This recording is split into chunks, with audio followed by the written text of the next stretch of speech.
Et d'ici là, les rencontres internationales, la concertation et le partage d'expériences continuent pour la préservation de l'environnement. Le président de la COP15 est en visite de travail à Erevan, en Arménie. Avant d'entamer son calendrier professionnel demain lundi, ce dimanche, le ministre Alain Richard Danvayi a visité quelques sites religieux, dont le siège de la chrétienté arménienne et le monastère Khor Virap.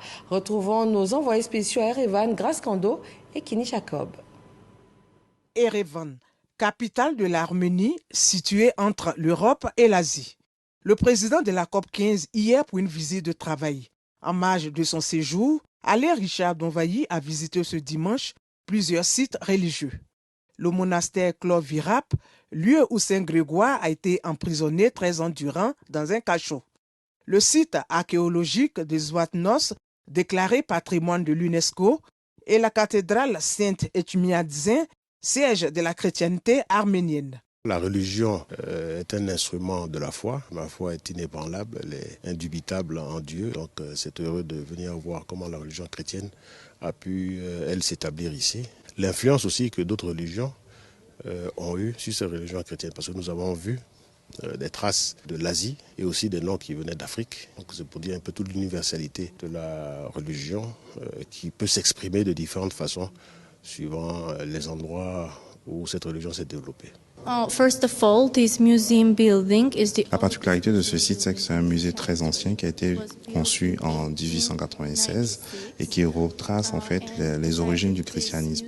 Par exemple, on trouve des reliques de la croix du Christ, de la dague qui aperçoit le côté du Christ, et donc ici on essaie de présenter les origines du christianisme. Parmi les reliques les plus importantes, il y a la lance. Ensuite, il y a la partie du bois de la croix du Christ. Pas de répit ce dimanche pour le président de la COP15. Alain Richard Danvayi a aussi visité la zone Ramsar. Elle consiste à restaurer les zones humides. C'est un projet qui permet de restaurer une zone humide, faire revenir la biodiversité, notamment les oiseaux et aussi quelques poissons.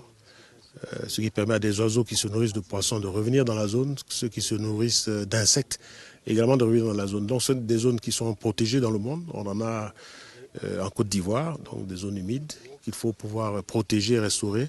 Il y en a pas loin d'Assini, autour de la zone de Ngana, donc où il y a une population d'oiseaux qui y vit et qui est à protéger.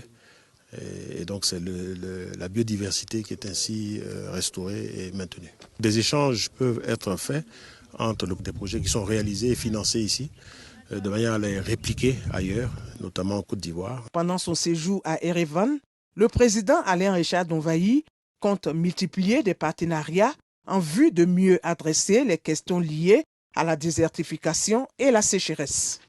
Le président de la COP15, Alain Richard Danvayi, poursuit donc demain avec les rencontres professionnelles sur place à Erevan.